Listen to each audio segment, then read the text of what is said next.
Start natin sa pagpapartition sa top. Paghihiwalay natin ang top area sa side area.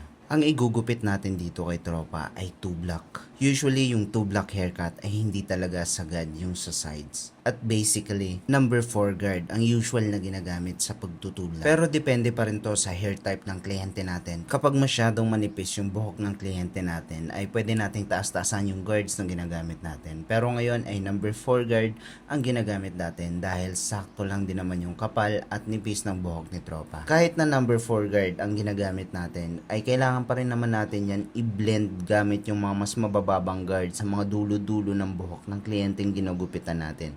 Hindi porket sinabing number 4 guard ay 4 guard na talaga ang lahat na gagamitin natin sa buong haircut. May iba-ibang klaseng technique ang bawat barber. Ako ang technique ko ay sinasalubong ko ng suklay kapag ganyang mga walang flake out na nangyayari. So straight up lang ang ginagawa kong motion dyan. So kailangan kong salubungin ng suklay para mas madali. At yung natira sa taas para magkaroon ng konting pabuka na bulb ay cliniper overcomb ko na lang para mas sure ako sa magiging shape ng ginagawa kong haircut sa kanya. Katulad ng sinabi ko kanina, kumbaga yung number 4 guard ay yun lang yung highlight or pinakamarami na gagamitin natin sa 2 block na haircut. Pero ibiblend pa rin naman natin to sa pinakailalim. Gumamit tayo ng number 2 guard at 1.5 na guard para mas malinis yung gagawin natin sa dulo. So usually yung mga 2 block ay naka-pointed or pointy. Pero ang request sa akin dito ni tropa ay malinis na yung dulo or naka-taper fade, yung dulong-dulo lang talaga. Hindi siya katulad ng mga usual na taper na medyo mataas yung transition. Ito, yung dulo lang talaga yung natanggal. At familiar kayo sa barber's cut, ganun yung execution ng sideburns neto ni tropa.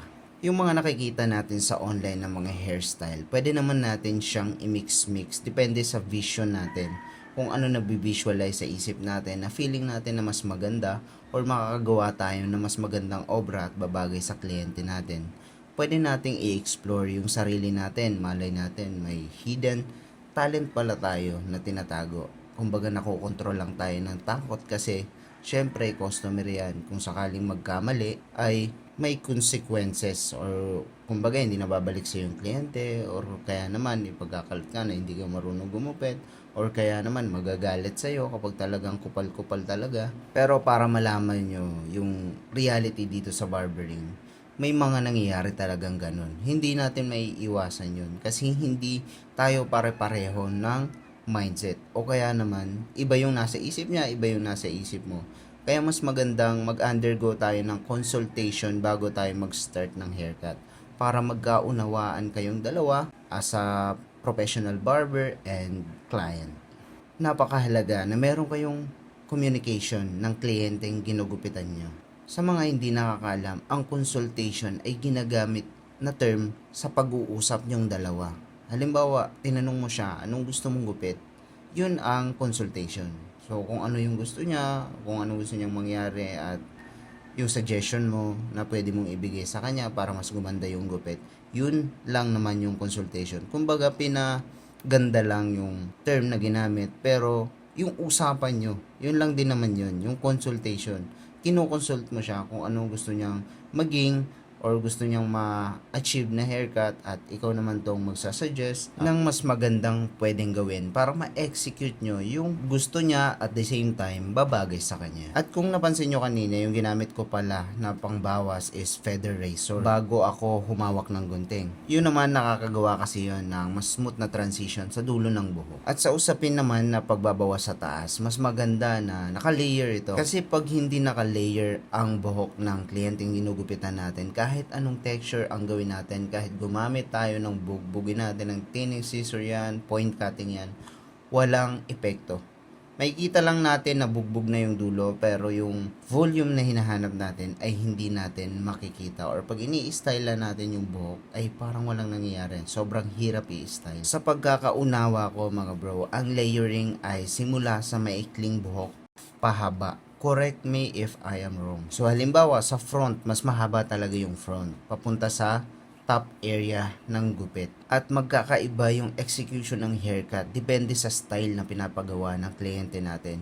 Kapag fringe, paunahan yung flow. Kapag curtain, opposite direction yung flow. Kung baga yung isang curtain area is pakaliwa, ang isang curtain area naman is pakanan. Mukha lang bara-bara kung titingnan natin kasi sanay na ako sa ginagawa ko at alam ko na rin kung ano ang nagagawa ng mga ginagawa ko. Kailangan nating malaman kung anong epekto ng ginagawa natin sa kanya. So nag-i-style na tayo dito mga ka-aspiring. At kailangan natin ng diffuser para mas matuyo natin as natural ang buhok ng kliyenteng ginugupitan natin. At makapag-build din tayo ng natural texture habang tinutuyo natin to kasi nababasag yung malakas na hangin ng diffuser. At ang lumalabas sa blower natin ay mainit lang na hangin na mahina kaya natutuyo ng natural yung buhok ng mga kliyenteng inaayusan natin. Isa rin sa pinaka-importanting part dito sa barbering ay ang styling para makita nila kung gaano kaganda yung obra na ginawa mo. At the same time, maturo mo rin sa kanya kung paano aayusin. At hindi lang barbero ang pwedeng itawag sa atin or kanto barbers or anything. Dahil pasok to sa arts na ginagawa natin at tayo ay mga hairstylist.